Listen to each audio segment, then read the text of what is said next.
Welcome. Today we're delving into a rare and fascinating heart condition, the quadricuspid aortic valve, or QV. Join us as we explore what it is, how it affects the heart, and what can be done about it.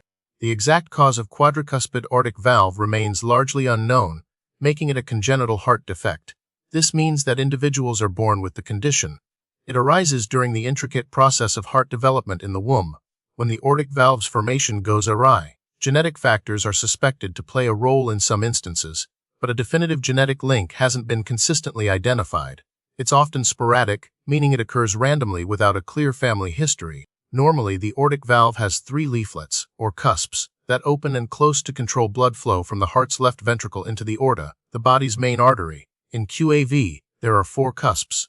This abnormal structure often leads to valve dysfunction. The leaflets may not close properly, resulting in aortic regurgitation, where blood leaks backward into the ventricle. Alternatively, or sometimes simultaneously, the valve may not open fully, causing aortic stenosis, restricting blood flow out of the heart. These malfunctions strain the heart, leading to enlargement of the left ventricle and potentially heart failure over time.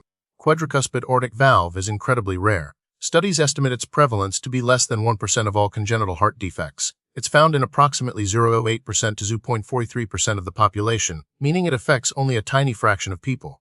Because it's often asymptomatic early on, the true prevalence may be underestimated. It is observed globally and doesn't appear to have any particular geographic or ethnic predilection. Many individuals with QA remain asymptomatic for years, even decades. However, as the valve dysfunction worsens, symptoms may begin to appear. These can include shortness of breath, especially during exertion, chest pain or pressure angina, fatigue, lightheadedness or dizziness, palpitations or feeling a rapid or irregular heartbeat, and in severe cases, fainting as syncope. In infants or young children, symptoms may present as poor feeding, failure to thrive, or rapid breathing. Diagnosing QA typically involves a combination of physical examination and imaging tests. A heart murmur detected during a stethoscope examination can be the first clue. An echocardiogram, which uses sound waves to create images of the heart, is the primary diagnostic tool. It can visualize the 4 cusps of the aortic valve and assess the degree of regurgitation or stenosis. Other imaging modalities, such as cardiac CT or MRI, may be used for more detailed anatomical assessment, especially before surgery. Cardiac catheterization is rarely needed for diagnosis, but can provide additional information about heart function and pressures. While there aren't strict classifications like some other heart conditions, QAV is often categorized based on the size and arrangement of the 4 cusps. Hurwitz and Roberts classification is the most widely used. Type A, where the cusps are of equal size. Type B, where 2 cusps are larger than the other 2. Type C, 1 cusp is larger than the other 3. Type D, no cusp is larger. There are variations in cusp size and geometry, which can affect the severity of valve dysfunction. The severity of aortic regurgitation or stenosis is also considered when characterizing the condition. Treatment for QAV depends on the severity of valve dysfunction and the presence of symptoms. Mild cases with minimal regurgitation or stenosis may only require regular monitoring with echocardiograms. For more significant valve dysfunction, medical management may involve medications to manage symptoms of heart failure, such as diuretics and ACE inhibitors. However, the definitive treatment for severe QA is typically surgical valve replacement or repair. Valve replacement involves removing the diseased valve and replacing it with a mechanical or bioprosthetic valve.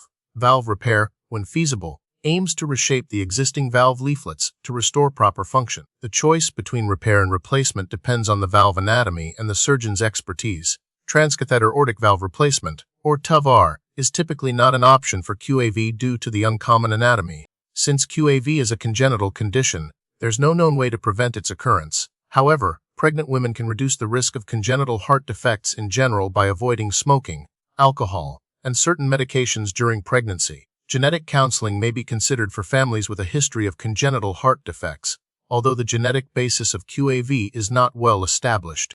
The prognosis for individuals with QAV varies depending on the severity of valve dysfunction and the presence of other heart conditions. Mild cases may have a normal life expectancy with regular monitoring. However, severe aortic regurgitation or stenosis can lead to heart failure and reduced life expectancy if left untreated. Surgical valve replacement or repair can significantly improve the prognosis and quality of life for symptomatic individuals. Recent research is focused on improving imaging techniques for better valve assessment and developing more durable and biocompatible prosthetic valves. Furthermore, Research in the genetic basis of congenital heart defects may one day lead to preventative strategies for conditions like quadricuspid aortic valve. Thank you for joining us on this exploration of quadricuspid aortic valve. We hope you found this information helpful.